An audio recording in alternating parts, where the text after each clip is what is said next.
여러분들은 예수님께서 그리스도이심을 믿으십니까? 만약 믿는다면 한 가지 더 질문해 보고 싶습니다. 그리스도라는 말은 하나님께서 우리와 함께 하신다라는 뜻입니다. 그렇다면 여러분들은 무슨 근거로서 하나님께서 우리와 함께 하심을 믿고 있다는 것입니까? 그리고 또 여러분은 무슨 근거로 예수님께서 메시아이시며 또 그와 함께 그리스도이심을 믿고 오늘 이 자리에 피곤함을 무릅쓰고 이 자리에 예수님을 찬양하고 하나님께 경배를 드리고자 와서 앉아 있느냐라는 것입니다. 오늘 이 시간에 이 나라에는 수많은 교회에서 또 수많은 교인들이 모여서 또 예배를 드린다라고 앉아 있습니다. 다 예배의 장소에 모여 있다라는 것이죠. 그런데 문제가 뭔지 아십니까? 그렇게 수많은 사람들이 모여서 그 교회에 앉아서 예배를 드린다고 앉아 있지만은 그 모인 모든 사람들이 다 예배 한 마음이 되어서 찬양하고 한 마음이 되어서 경배하는 것은 아니라는 것입니다. 많은 사람들이 그냥 몸만 왔다가 가는 그런 뭐랄까요, 보이기 위한 그런 예배라는 것이죠. 그것이 과연 누구를 위한 예배일까요? 믿음이 있는 예배일까요? 참 이거는 식상한 질문이라고 하겠죠. 여러분들은 예수님 믿으십니까? 예수님이 그리스도이심을 믿으십니까? 예수님께서 메시아임을 믿으십니까? 그렇다면 하나님께서 우리와 함께 하심을 어떻게 무슨 근거로 믿습니까? 참 여러분들에게 모두 사람들에게는 좀 식상한 질문이라고 생각합니다. 그런데 저는 이 질문을 왜 식상하지만 하느냐? 이 질문이 무엇보다 정말 중요하기 때문입니다.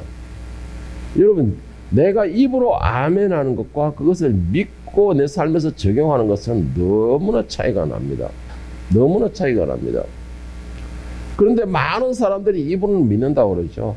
그리고 아까도 말씀드린 것처럼 수많은 교회에서 수많은 교인들이 예배 장소에 모여가지고 예배라는 이름 하에서 모여서 찬양하고 기도하고 말씀 듣고 하는 것입니다. 그런데 정말 영과 진리로 믿음의 예배를 드리는 사람은 과연 몇 명이어야 될까?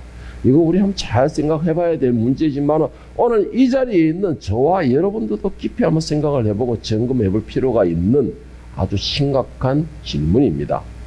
오늘 본문에 세례 요한이 나옵니다. 이 세례 요한의 지금 상태는 감옥에 갇혀 있는 상태입니다. 감옥에 갇혀서 예수님에 대한 사역에 대한 소식만을 제자들로 통해서 계속 듣고 있는 상황입니다. 세례 요한이 감옥에 갇혀서 생각할 때 그 제자들로 통해서 들리는 그 소문을 막 들어볼 때 예수님께서 과연 오시리라 하는 그 메시아가 맞는지, 자신이 열심히 전파하였던 그 메시아라는 존재, 그리스도라는 존재가 맞는지 참 궁금증이 생기기 시작하는 것입니다. 그래서 요한은 제자들을 보내어서 예수님께 질문을 하게 됩니다. 누가복음 17장 18절 19절에 보면 요한의 제자들이 이 모든 일을 그에게 알리니 요한이 그 제자 중 둘을 불러 주께 보내어 이르되 오실 그이가 당신이오리까 우리가 다른 일을 기다려오리까 하랴 하며, 이 요한의 질문이 우리로서는 이해가 가지 않죠. 이 질문이 뭐예요? 진짜 예수님 당신이 오시리라고 열심히 내가 전파했던 그 메시아가 맞습니까? 라는 질문이에요. 자신이 지금까지 열심히 전파했고 자신이 지금까지 열심히로 사역을 감당했고 하나님 말씀대로 오시리라는 그 길을 예비하였었는데 그 메시아가 지금 예수님 당신이 맞습니까? 이 질문을 하는 겁니다. 그런데 예수님은 이 요한의 심각한 질문에 내가 맞다 믿어라 이런 말씀도 없으시고 다 말씀도 단 한마디만 하셨습니다. 그 말씀이 뭡니까? 네가 보고 들은 것을 그대로 전해라. 보고 들은 것을 그대로 전해라. 여러분, 내가 맞다 안 맞다 말로서 듣고서 믿을 수 있으면 얼마나 좋겠습니까? 오늘 제가 여러분에게 예수님은 그리스도이십니다, 하나님의 아들이십니다, 메시아이십니다 라고 여러분에게 제가 설교하는 것으로 인해서 여러분들이 모든 제 설교를 믿고 그것을 듣고 믿는다 하면은 정말 그것만큼 퍼펙트한 믿음이 없겠죠. 그것만큼 완벽한 믿음이 없습니다. 그런데 그렇지는 못한다는 것이죠. 그렇게 설사 믿어진다 할지라도 내가 확신이 없으면서, 내가 또한 경험이 없으면서, 증거도 없으면서 귀로 듣기만 하고서 세례되다시피 믿은 것은 그 반대의 그 주장이 나올 때는 그 들은 것은 금방 또 의심이 가게 됩니다. 그래서 듣는 것에 대해서는 크게 신뢰가 가지 않는 것이죠. 또 듣는 것은 또 변화가 될 수가 있기 때문에. 그래서 듣는 것에 대해서는 별로 크게 그렇게 신뢰가 가지 않는 겁니다. 언제든지 거기에 대한 반대의 정론이 들리게 되면 또 그 증거로 따라가게 되어 있기 때문에. 그런데 여러분, 내가 눈으로 본 것과 내가 눈으로 확인한 것은 의심하지 말기를 바랍니다. 내가 눈으로 본 것을 확인하고 내가 눈으로 본 것을 증거로 삼은까지 의심한다면 자기 자신을 의심하게 되는 것이죠. 자기 자신에 대한 신뢰도 없는 것입니다. 그래서 예수님께서는 내가 맞다 아니다라는 말 대신에 네가 본 그대로 전해라. 요한의 질문에 바로 예수님이 이 말씀밖에 하지 않았습니다. 이유는 뭘까요? 왜 예수님께서 요한의 제자 그 감옥에 갇혀서 정말 언제 죽을지 모르는 그 요한이 절박하며 예수님이 거기 왔습니까? 메시아가 맞습니까? 라는 질문했을 때에 왜 예수님은 내가 맞다, 아니 내가 네 메시아다 믿어라 라고 확신을 주지 못했을까요? 그렇게 주지 않았을까요? 그것은 이유가 분명히 있습니다. 예수님이 네가 듣고 본 것을 그대로 전해라 라는 말의 의미가 뭐냐면은 바로 예수님이 행하시는 모든 일은 구약의 선지자들의 예언을 이루고 계셨기 때문이라는 것이죠. 예언을 이루고 계셨기 때문이라는 것이에요. 그러니까 내가 맞다 아니다라는 말, 백마디 말보다 지금 요한은 구약을 알고 있잖아요. 이사야를 알고 있잖아요. 모든 계시를 알고 있잖아요. 알고 있는 것을 내가 이루고 있는 것을 듣고 본 것을 그대로 정할 때 내가 이루고 있는 성경을 이루고 있는 것을 보고 믿으라는 것이죠. 여러분, 본 것을 믿는 것은 그건 당연한 것이죠. 듣는 것은 의심할 수 있지만 본 것은 여러분 믿기 바랍니다. 여러분이 경험한 거는 믿기를 바랍니다.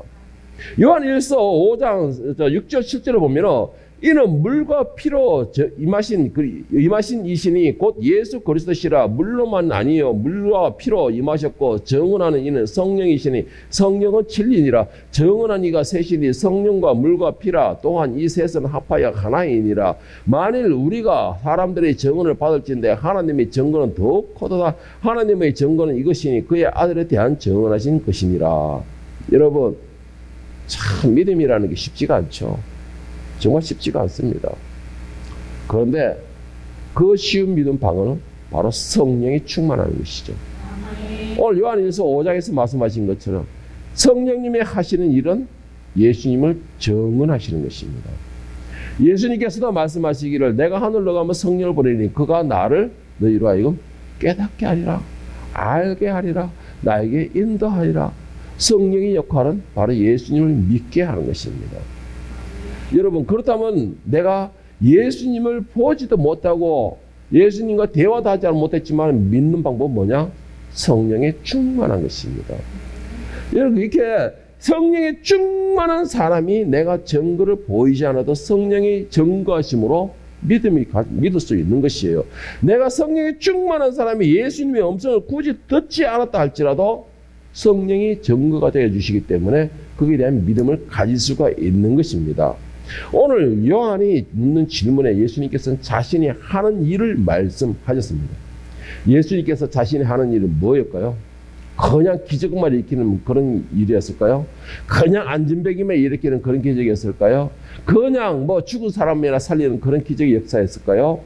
예수님께서는 아까도 말씀드렸지만은 구약의 창세기부터 계속 예언되었던 예수님에 관해서, 메시아에 관해서, 그리스도에 관해서, 하나님께서 우리와 함께 하신다는 것에 관하여서 예언되었던 모든 것을 다 이루고 계시다는 것이죠. 예수님께서 마지막 십자가에서 하신 무엇입니까? 내가 다 이루었다. 내가 다 이루었다.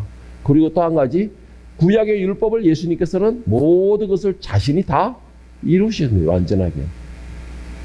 예수님께서 하신 일은 그냥 분위기 삼아 그냥 하신 것이 아니라는 것이죠. 죽은 나사로를 살렸던 것도 그냥 가서 불쌍하게 아는 사람에게 살린 것이 아니라는 것입니다. 뽕나무에 있던 삭개를 만난 것도 하나님이 그 예수님 지나가시다 그냥 가서 건든 것이 아니라는 것이죠. 모든 하나하나가 성경 구약에 하나님이 말씀하신 그 예언을 그대로 이루시고 계셨던 것입니다. 그러니까 요한에게 말씀하신 것은 내가 맞다, 내가 메시아다, 왜 내 말을 듣고 믿지 못하느냐가 아니고 그냥 듣고 본 것을 그대로 전해라는 것이죠. 보고 든 것을. 자, 오늘 본문에서 누가복음 7장 22절 보십시오. 마침 그때 예수께서 질병과 고통과 및 악귀에 들린 자를 많이 고치시며 또 많은 맹인들을 보게 하신지라 예수께서 대답하여 이르시되 너희가 가서 보고 들은 것을 요한에게 알리되 맹인이 보며 못 걷는 사람이 걸으며 나병 환자가 깨끗함을 받으며 귀 먹은 사람이 들으며 죽은 자가 살아나며 가난한 자에게 복음이 전파된다 하라. 말보다 100번 100마디의 말을 듣는 것보다 한 번 본 것을 전하라는 것이죠. 우리의 신앙생활 하다 보면 때로는 모든 것이 지치고 힘들고 또 모든 육체가 지치고 힘들다 보면 어디까지 흔들어요? 우리의 영혼까지도 흔들 때도 있습니다. 지금 요한의 상태가 어떻습니까? 지친 상태예요. 또 조금 제가 요한이 안 되다 보니 모르겠지만 감옥에 갇혀 있는 사람이 언제 죽을지도 그 당시로서는 언제 죽을지도 모르는 두려움 가운데 있는 상태라는 것입니다. 내가 밖에 있을 때는 내가 열심으로 정열적으로 예수 그리스도를 전파하고 메시아를 전파했지만 막상 감옥에 갇혀가지고 있을 때에 그 감옥에 갇힌 상태에서 예수님의 그 나라가 자기가 생각했던 그 새로운 나라가 이루어질 줄 생각했는데 전혀 그렇지가 않거든. 전혀 그렇지가 않거든.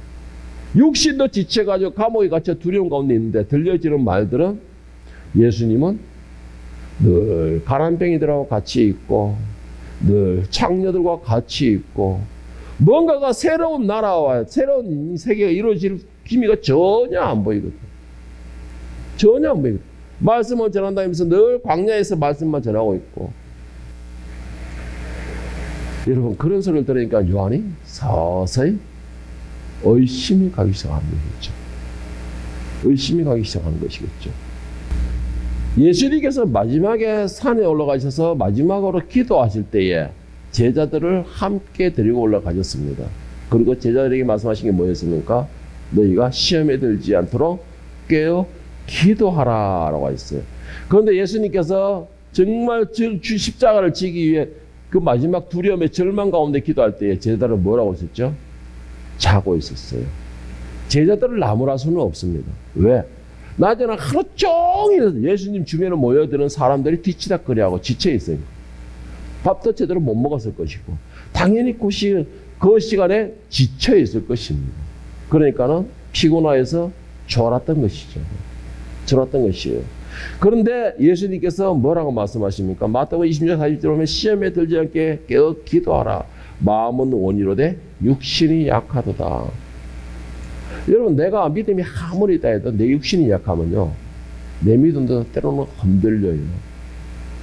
정말 이러면 간정처럼 이야기하는 것이 병원에서 암에 걸려가 죽을 날을 선고받고 오늘 내일 고통스러워 하는 사람도 여러분 그 사람들이 기쁜 마음을 가지고 오히려 얼굴에 평안이 있었다. 정말 대단한 믿음들입니다. 정말 대단한 믿음들이에요. 그 사람들은 여러분 말로만 듣고서도 믿을 수 있다는 것은 그거는 엄청난 믿음이에요. 내 육신이 지쳐 있으면요 영혼도 같이 흔들려요. 그래서 우리 신앙생활하는 사람들은 육신의 건강도 열심히 단련할 필요가 있습니다. 육신이 내가 건강하면은 영혼도 함께 건강해져요. 육신이 연약하고 지쳐버리면요 내가 신앙생활 하는데도 힘들어집니다. 그래서 이 요한은 특히 어떻게 지냈습니까? 그는 사역 가는 건데 광야에서 생활했었습니다. 광야에서 생활하면서 먹는 걸 제대로 먹었어요? 그가 먹는 거라고는 메뚜기와 석청밖에 없었다는 것이죠. 그리고 또한 그가 입는 것이 뭐였습니까? 그 더운 날씨에 거친 낙타의 털옷을 입고 있었다라고 했습니다. 그렇게까지 그리스도를 기다리며 예비하고 최선을 다했던 그 메시아, 요한이었고 또한 그가 신앙에 타협을 하지 않게 해서 헤로데에게 가가지고 정정당당하게 죄를 선언할 정도로 회개를 선언할 정도로 그는 두려움이 없었습니다. 건강할 때는. 그런데 그가 마침 갇혀 있음으로 인하여서 그의 육신이 연약해짐으로 인하여서 그의 믿음이 흔들리는 것입니다. 여러분 이게 제자도 똑같고 오늘 우리도 똑같습니다. 요한은 예수님께서 말씀하시기 여자가 낳은 자 중에서 가장 큰 자라고 했었습니다. 그렇다면 저는 오늘 여러분들에게 권면하고 싶은 거, 내 신앙생활을 잘하기를 원하십니까? 그렇다면은 육신도 건강하시기를 축복합니다. 요한이 제자들을 보내면서 예수님께 오실 이가 당신입니까? 라고 물었었는데 왜 물었을까요? 왜 물었을까요? 저는 이걸 한번 잘 생각해 봤어요. 뭐 그냥 식상적인 그런 내용이 아니고 정말 진정으로 말씀을 기준해서 요한이 왜 이 질문을 했을까? 자기가 광야에 있으면서 그렇게 힘든 삶을 살면서 그저 사명이라고 그 메시아의 길을 예비하는 삶을 살 정도로, 그리고 메시아를 자기 손으로 세례를 줄 정도로, 그 정도로 모든 것을 목격하고 제청으로 반 사람이 왜 이런 질문을 했을까? 이 가만히 생각을 해봤는데 이사야서 61장 1절에 3절을 보면 이 메시아에 대해서 소개하고 있는 장면이 나옵니다. 메시아가 오게 되면 이 땅에 이런 일이 벌어진다라고 소개하는 장면이 나오는데, 아마 요한이 이 말씀을 기준으로 해서 예수님께 질문을 하지 않았을까라는 생각을 하는데, 제가 한번 읽어드릴게요. 주 여호와의 영이 내게 내리셨으니 이는 여호와께서 내게 기름을 부어서 가난한 자에게 아름다운 소식을 전하게 하려 하심이라. 나를 보내사 마음이 상한 자를 고치시며 포로된 자에게 치유를, 갇힌 자에게 노임을 선포하며 여호와의 은혜의 해와 우리 하나님의 보복의 날을 선포하여 모든 슬픈 자를 위로하되 무릇 시온에서 슬퍼하는 자와 이게 화관을 주어 그 죄를 대신하며 기쁨의 기름으로 그 슬픔을 대신하며 찬송의 옷으로 그 근심을 대신하고 그들이 의의 나무 곧 여호와께서 심으신 그 영광을 나타낼 자라 이끌음을 받게 하라 하심이라. 여러분 이 말씀 이사야서 61장 1절에 3절에 이 말씀을 딱 들으니까 메시아가 어떤 메시아예요? 여러분이 생각하는 메시아는 어떤 메시아입니까? 이 이사야서 61장을 내려봤을 때 이 말씀을 가만히 보면 메시아가 오면 한마디로 정리를 해본다라고 하면 새로운 세상인 것입니다. 물론 뭐 요한이 메시아를 기다렸던 이유는 일반 사람들과는 분명히 다른 기다림이었습니다. 분명히 다른 기다림이었지만은 정작 메시아가 누구인지도 모르면서 성령의 음성에 따라서 메시아를 전했던 그 요한이 메시아가 오면은 어떤 세상이 일어날 것이다라는 환상을 가지고 있었을 거예요. 그리고 분명히 이사야서 61장에 이렇게 메시아가 오면 이런 현상이 벌어진다라고 하는 걸 알고 있기 때문에 그런 환상이 분명히 있었을 것입니다. 어떤 환상일까요? 메시아가 이 땅에 오시면은 우리들이 잘 아는 거, 저 죄인들을 팍 심판하시고 저 악한 자들을 탁 심판하시고, 그리고 이 땅에 우리들의 세상, 정말 무슨 말이에요? 포장을 잘해서 하나님의 나라가 이루어질 것이다. 하나님의 나라가 이루어질 것이다. 그러면 죄인들은 다 심판대에 오르되고 우리는 오직 하나님만 찬양하는 그런 나라가, 그런 삶이 될 것이다. 이것을 상상했을 것이라는 것이죠. 그 증거가 뭐예요? 여호와의 은혜의 해에 우리 하나님의 보복의 날을 선포하여 죄인들에 대한 심판을 이루어나가는 것이죠. 그리고는 뭐예요? 이스라엘에 하나님의 나라가 세워지는 것이죠. 그리고는 우리는 하나님과 쎄쎄쎄하며 하나님을 찬양하고 예배하는 것으로만 우리는 그런 환상적인 삶을 살 것이다. 아마 제가 생각했을 때에는 요한이 그런 상황을 상상하지 않았을까. 그런데 정작 예수님께서 하시는 게 뭐예요? 늘 광야에 있고 바리새인과 서기관들에게 쫓겨다니고 유대인들에게 쫓겨다니고 때로는 돌이 날아오게 되고, 그리고는 늘 아까도 말했지만은 죄인들과 창녀들과 노예들만 상대를 하게 되고, 이게 요한이 생각했던 그런 나라가 아니라는 것이죠. 여러분, 예수님께서 항상 우리와 함께 하십니다. 아니, 정확하게 나와 함께 하십니다. 자, 그러면 나와 함께 하신 예수님을 만나고 있습니까?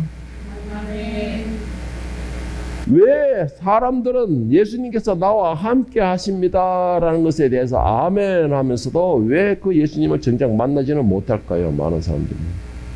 왜 만나지는 못할까요?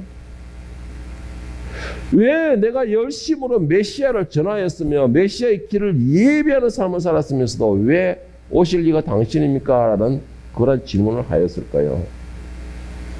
그것은 오늘 요한과 똑같은 생각이기 때문에. 뭐예요? 바로 내 생각으로 만든 메시아를 기다리고 있기 때문이라는 것이죠. 내 생각으로 만든 예수를 기다리고 있기 때문에, 내 생각으로 만든 그 예수를 만나려고 하기 때문에 만나지를 못하는 것입니다. 분명히 뭐라고 했습니까? 메시아가 있다면 가난한 자에게 복음이 전파되고 매인자가 노임을 받게 된다 그랬습니다. 여기서 말하는 매인자라는 것은 요한처럼 감옥에 갇혀 죽을 날을 기다리는 사람을 매인다는 것이 아니에요. 이것은 육신의 세상의 왕들이나 하는 짓이죠. 그런데 그 매인 게 뭐예요? 죄의 올무에서, 사탄의 그 골무에서 노임을 받는 것이죠. 구약에서는 사탄의 그 죄의 노임에서 한 사람도 노임을 받던 사람이 없어요. 그래서 예수님께서 이 땅에 오심으로 해서 가난한 자에게, 갇힌 자에게 노임을, 해방을 시키고 복음이 전파되는 역사가 일어나는 것입니다. 여러분, 많은 사람들이 사이비로 빠지는 이유 중에 하나 그거예요. 내가 만든 그 예수를 기다리고 있기 때문에, 내가 찾는 그 메시아를 찾고 있기 때문에 사이비로 빠지는 것입니다. 사이비로 빠진 사람들 다 그 교주고 뭐라고 합니까? 구세주라고 하죠. 예수라고 해요. 재림 예수라고 합니다. 다 그런 얘기를 하는 거예요. 여러분, 이 문제는 뭔지 아세요? 아무리 그 사람들이 열심으로 내가 메시아를 붙들고 찬다 하더라도 이런 사람들에게는 진리의 말씀을 전해줘도 들어가지 않는다는 것이에요. 듣지도 않는 것입니다. 믿지도 않는 것이에요. 그것이 가장 큰 문제예요. 그런데 이런 현상은 당시에도 있었어요. 당시에도 그런 게 있었어요. 오늘 현대만 있는 것이 아닙니다. 항상 자신이 그 예수를 쫓아다니면서 그의 말씀을 듣고 있으면서 그 말씀을 전해 그 입에서 나오는 모든 역사를 보고 있으면서도 기적을 자기 눈으로 체험을 하면서도 죽은 자가 살아나는 것을 봤으면서도 병든 자가 치료되는 역사가 있는 것을 봤으면서 안전병이가 일어나는 걸 봤으면서 저주의 병인 나병이 치료되는 걸 봤으면서도 그들은 정작 자신들을 죄에서 해방시키는 그 메시아를 찾는 것이 아니었어요. 오히려 그것을 인하여서 육신의 나라가 세워지는 것을 더 기다렸던 것이죠. 마태복음 12장 38절 39절에 보면 그때에 서기관과 바리새인 중 몇 사람이 말하되 선생님이여 우리에게 표적을 보여주기를 원하나이다. 예수께서 대답하여 이르시되 악하고 엄난한 세대가 표적을 구하라. 선지자 요나의 표적밖에는 보일 표적이 없느니라. 지금까지 보여줬는데 뭘 더 보여달라는 것이죠. 지금까지 메시아인 것으로 가서 증명을 했는데 뭘 더 증명을 원하는 것입니까? 많은 사람들이 지금 이 질문을 하고 있습니다. 예수님 나와 함께 하시면 그 증거를 보여주십시오. 예수님 지금 나를 붙들고 계시면 그 증거를 보여주십시오. 그러면서 무슨 증거예요? 저 나쁜 놈을 다 심판하여 주시옵소서. 나를 괴롭히는 저자에게 다 책망하여 주시옵소서. 이걸 증거로 원하는, 이게 뭐예요? 내가 원하는, 내가 만드는 메시아를 기다리고 있잖아요.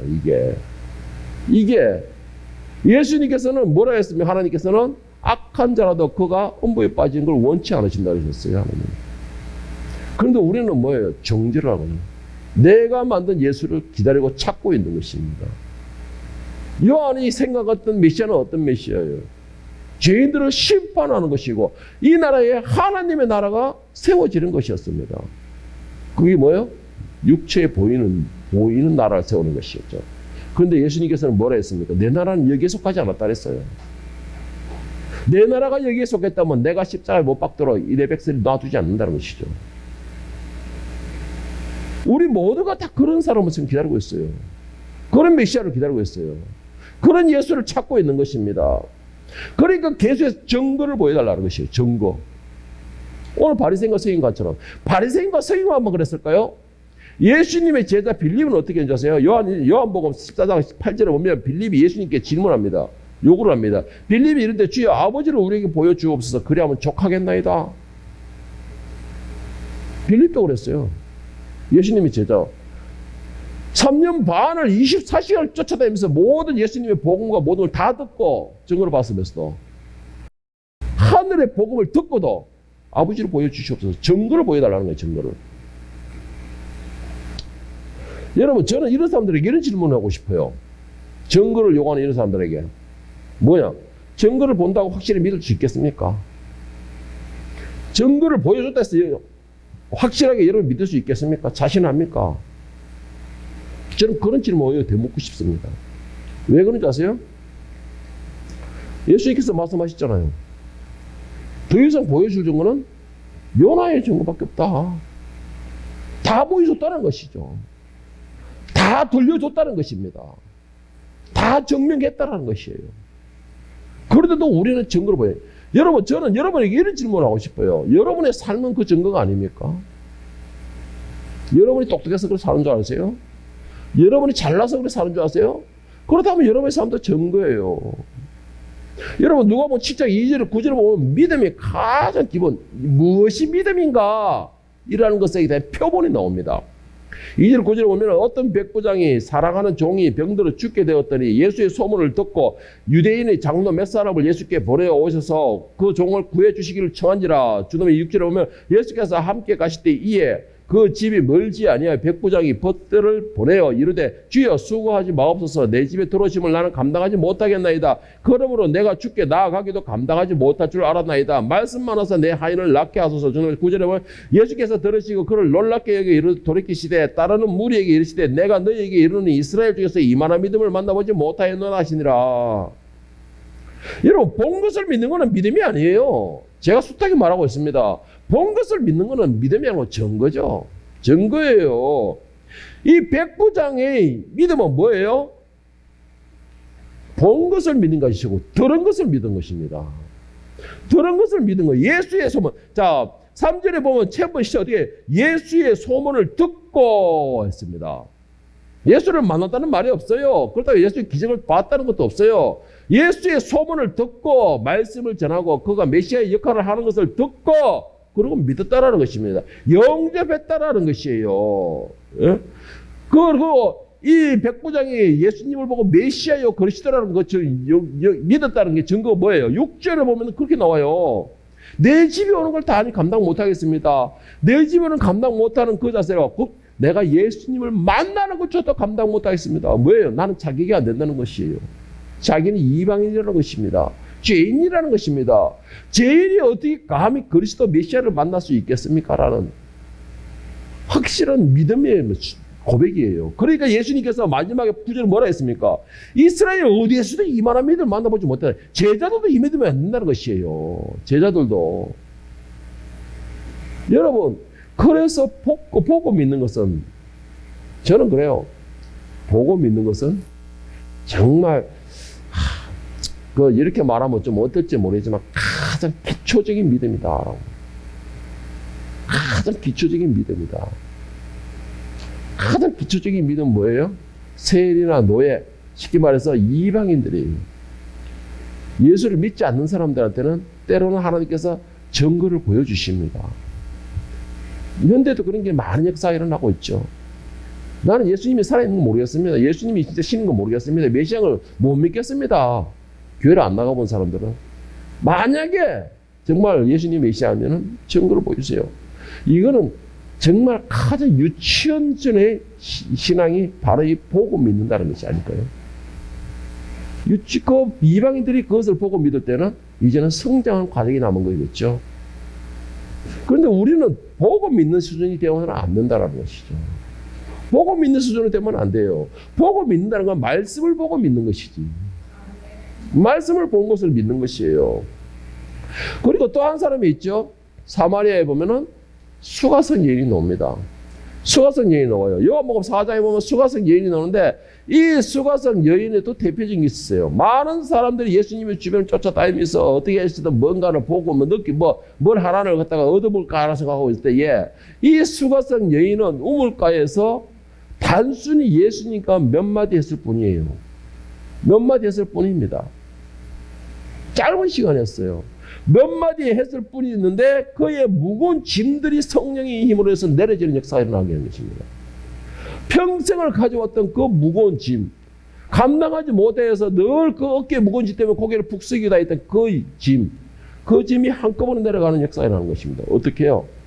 예수님이 증거를 보여주셨어요?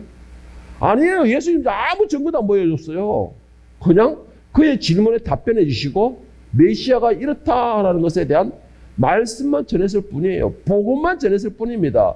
그런데 그 복음을 믿고 어떻게 가져왔어요? 요한복음 4장 28, 30절에 보면 여자가 물동이를 버려두고 동네에 들어가서 사람들에게 이르되 내가 행한 모든 일을 내게 말한 사람을 와서 보라. 이는 그리스도가 아니냐 하니 그들이 동네에서 나와 예수께로 오더라. 여러분, 이게 믿음이에요. 백부장의 믿음, 수가성 여인의 믿음. 이들은 듣기만 들었을 뿐입니다. 증거를 요구하지 않았어요. 들었을 뿐이라는 것이죠. 들으니까는 마음에 그 다음에 어떻게 해요? 성령이 감동이 임하게 되는 것입니다. 성령의 역사가 일어나게 되는 것이에요. 여러분, 믿음은 성령의 역사로서 일어나는 것입니다. 아까 요한 1서에서 말한 것처럼. 그래서 믿는 자, 진짜 믿기를 원하십니까? 진짜 믿음을 가지기를 원하십니까? 성령에 충만하시기를 축원합니다. 성령에 충만한 사람이 진정한 예수님 메시아고 그리스도이심을 믿는 역사가 일어난다라는 것입니다. 이 수가성 여인은 만나고 듣고 만나고 믿음으로 인해서 평생 내려지지 않을 것 같은 그 짐이 내려졌습니다. 그리고 믿게 되었어요. 영접하게 되었습니다. 믿고 영접하니까 어떻게 됩니까? 쫓아가서 자신이 만난 그 메시아를 전하게 되는 거예요. 와 보라. 와 보라. 그리고는 이방인인 짐승 취급받던 그 사마리아 사람들이 어떻게 했어요? 그 죄인인 수가성 여인의 그 말을 듣고 몰려드는 역사라는 것입니다. 여러분, 믿음은 이게 믿음이에요. 증거는 믿음이 아닙니다. 증거는 믿음이 아니에요. 본 것에 대한 것은 확신일 뿐이죠. 내가 생각한 것에 대한 확인일 뿐이죠. 여러분, 말씀을 듣고 기도하며 확실히 믿습니다 하면은 얼마나 위대한 믿음일까요? 정말 이건 저는 위대한 믿음이라고 생각합니다. 말씀만을 듣고 말씀만을 봤을 뿐인데 믿어진다는 것은 당시에 많은 사람들이 예수를 쫓으면서 많은 것을 듣고 봤지만은 예수님을 그리스도로 영접하는 사람은 그렇게 많지 않았습니다. 하다못해 제자들조차도 예수님이 그리스도이심을 믿는 사람은 제가 결론적으로 볼 때는 단 한 명도 없었어요. 한 명도 없었습니다. 베드로의 고백요, 그거는 성령의 감동을 한 고백이에요. 성령의 감동을 한 고백이에요. 이들이 예수님이 메시아고 그리스도이심을 믿게 된 것이 언제입니까? 예수님이 부활하신 난 뒤에요. 부활하신 난 뒤에요. 오늘 우리는 어떻습니까? 오늘 이 자리에 있는 저와 여러분은 예수님께서 메시아이시며 그리스도이심을 확실히 믿습니까? 어떻게 믿습니까? 왜 믿습니까, 여러분들은? 무슨 증거가 있습니까? 여러분, 이런 말로 하게 되면 또 참, 이게 또 말을 비비고 온다, 이렇게 말씀하시겠지만은, 여러분, 내가 증거가 없어도 내 마음속에 성령께서 증명하셨기 때문에 믿는다. 그 말을 한다면 여러분의 믿음은 정말 고급스러운 믿음인 것을 믿으시기를 바랍니다. 만약 믿는다면 여러분의 증거로서 그 말씀을 듣기를 축원합니다. 그리고 여러분들이 만약 믿는다면 그의 말씀에 순종하기를 축복합니다. 또 믿는다면 여러분에게 주어진 십자가를 반드시 지시기를 바랍니다. 십자가는 죽는 것이에요. 십자가는 죽는 것입니다. 내가 모든 걸 믿습니다, 순종합니다 해놓고 내게 주어진 십자가만 지지 않겠습니다. 그거는 믿는 것이 아닙니다. 믿는 것이 아니에요. 왜? 예수님께서 분명히 말씀하셨어요. 누구든지 나를 따라오거든 자기를 부인하고 자기 십자가를 지고 따라오라고. 그래야지만 예수님의 제자라고 인정받는다 했습니까? 그렇기 때문에 믿습니까? 아멘. 순종하시기 바랍니다. 아멘. 믿는다면 십자가를 지기 바랍니다. 노멘. 가면 그건 믿는 게 아니라는 것이에요. 십자가를 진다는 것은 죽는 것이에요. 입으로만 아멘, 아멘. 입으로만 십자가를 집니다. 맨날 떠들어봤자 내 삶에서 그게 나타나지 않으면 안 된다는 것이죠. 내가 십자가를 지고서 죽습니다, 따라갑니다 라고 하면서 왜 내가 살아있으며, 왜 그거로 인한 혈기를 내고 있으며, 왜 거기서 내가 살아서 내 고집을 내세우고 있으며, 왜 내가 죽었다고 하면서 내 욕심을 부리면서 싸우고 있냐는 것이죠. 그런 사람은 자기 십자가를 졌다고 말할 수가 없는 것이에요. 자기 십자가를 졌다 하면은 내 고집과 혈기와 그런 거 내세울 이유가 없는 거예요. 욕심은 낼 이유가 없죠. 내 것이 아니라는 것인데, 믿음 안에 내 것이 아니라는 것인데, 예수님을 믿고 십자가를 지고 죽었다면 이제는 내가 나타나는 것이 아닙니다, 여러분. 십자가를 지고 나는 죽었는데 내가 어디를 나타나면 죽은 사람이에요. 내가 나타나는 것이 아니에요. 내가 십자가를 지고 죽었다면 이제는 새로운 피조물로서 나에게서 예수님이 나와야 그 사람의 믿음이 진정한 믿음인 것입니다. 나에게서 예수님이 나와야 돼요. 오늘 저와 여러분은 복음을 들었기에 믿음을 가지기를 축원합니다. 지금까지 그리스도께서 살아계심이 나의 삶으로 증명되고 있기에 더 굳건한 믿음을 가지고 예수님에 대한 증인이 될 수 있기를 축원합니다. 그리고 그리스도에 대한 믿음이 있다면 자기에게 주어진 십자가를 비록 고통스럽고 때로는 괴롭고 힘들지라도 주님께서 가신 길이기에 그 비아 돌로로서의 길 나도 걸어갑니다 라는 믿음으로 그 십자가를 지고 예수님의 참된 제자가 될 수 있기를 예수님의 이름으로 간절히 축원합니다.